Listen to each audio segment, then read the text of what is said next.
السلام عليكم ورحمة الله وبركاته. بسم الله الرحمن الرحيم.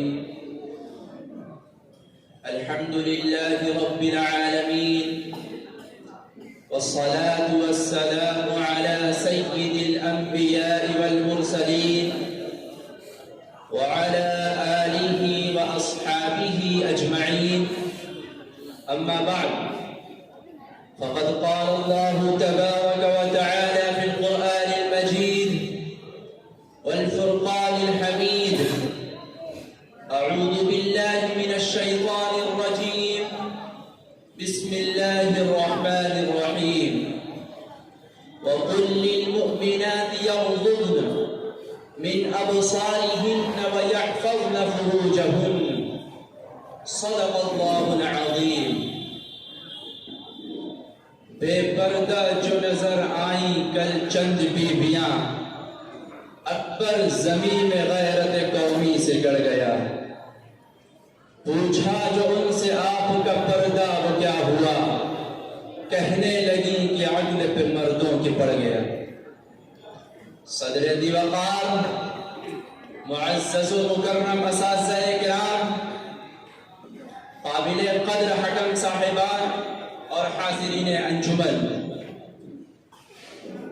آج کے اس سالانہ مسابقہ خطابت میں میری تقریر کا عنوان ہے: آزادی نسواں، حقیقت یا فریب.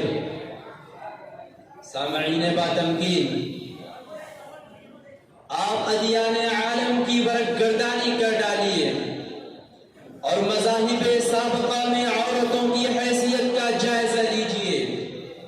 کوئی گناہوں کی دیوی کہتا ملے گا تو کوئی مصیبتوں کا سر چشمہ بتاتا ہوا ملے گا. کہیں وہ شوہروں کی چتا پر جلتی ہوئی نظر آئیں گی تو کہیں شہوانیت اور نفس پرستی کا مرکز بنتی ہوئی دکھائی دیں گی.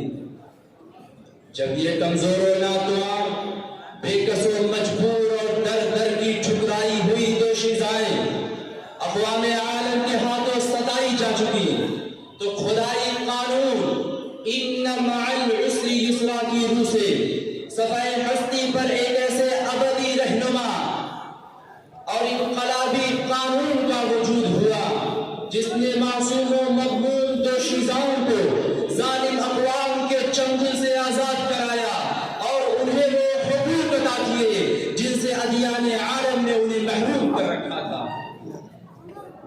چنانچہ عورت اگر بیٹی کے روپ میں ہے تو اسلام کہتا ہے: من ابتلی من هذه البنات بشيء فاحسن اليهن كن لهن سترا من النار. کہ اے زندہ لڑکیوں کو تربور کرنے والوں، جان لو کہ جو شخص ان لڑکیوں کی بنیاد پر آزمائش میں ڈالا گیا اور پھر اس کی اچھی طرح پرورش اور پرداخت کی تو یہ لڑکیاں ان کے لیے جہنم سے آڑ بن جائیں گی. اور اگر یہ ماں جیسی عظیم ہستی کے روپ میں ہے تو اسلام کہتا ہے: ان الجنت تحت اقدام امہاتکم. کہ اے ماؤں کے نافرمان لوگوں، تمہاری ماؤں کے قدموں کے نیچے تمہاری جنت ہے. اور اگر یہ شریک حیات کی شکل میں ہے تو اسلام کہتا ہے: وَلَهُنَّ مِثْلُ الَّذِي عَلَيْهِنَّ بِالْمَعْرُوفِ. کہ اے شریک حیات کو کمتر سمجھنے والوں، تمہاری بیوی کا بھی تمہارے اوپر اتنا ہی حق ہے جتنا کہ تمہارا ان کے اوپر حق ہے. وقت کے غیرت مند فرزندوں، جب دور جدید کے نفس پرور اور خواہشات نفسانی کے پیروکاروں کی قوت سما سے اسلام کی یہ آواز ٹکرائی تو فوراً ان کا ذہن گردش کرنے لگا اور ان مکاروں نے آزادی نسواں اور مساوات کا نام لے کر پردہ نشی عورتوں اور شرم و حیا کی پیدر کریوں کو گھروں کی محفوظ چہار دیواری سے نکال کر سڑکوں، پارکوں، پارلیمنٹ اور آفسوں کی زینت بنا کر اپنی جنسی تسکین اور خواہشات نفسانی کی تکمیل کا سامان فراہم کیا. اور ان چھوٹے مکاروں نے پہلے یہ شور مچا کر اسلام کے صاف و شفاف آئینے کو داغدار کرنے کی سازشیں رچی کہ کہ اسلام نے عورتوں کو گھر کی چہار دیواری میں محبوس کر کے انہیں قدرت کی دی ہوئی آزادی سے محروم کر دیا. عورتوں کو محکوم اور مردوں کو حاکمیت کا درجہ دے کر انہیں مردوں کی غلامی میں جکڑ دیا.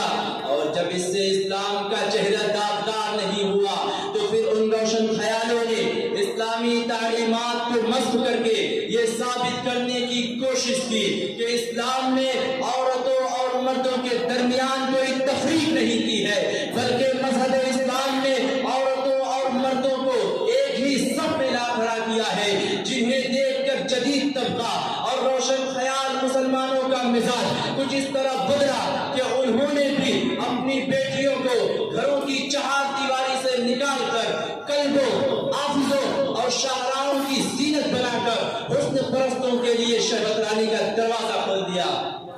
سامعین نظام، میں آپ کو بتاتا چلوں کہ مذہب اسلام عورتوں اور مردوں کے درمیان مساوات کا روادار نہیں.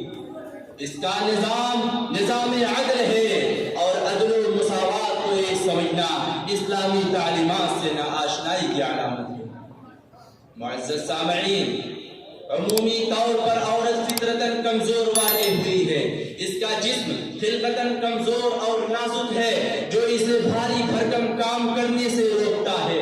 گھریلو انتظام کی ذمہ داری میں وہ ذہنی پریشانی کا شکار ہوتی ہے.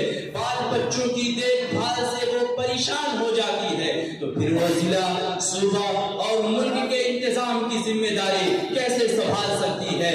اسلام نے ان کی ان فطری کمزوریوں کا احساس کیا اور ان کے دکھ، درد اور پریشانی کو محسوس کر کے انہیں گھر کی چہار دیواری کے حدود میں رکھا.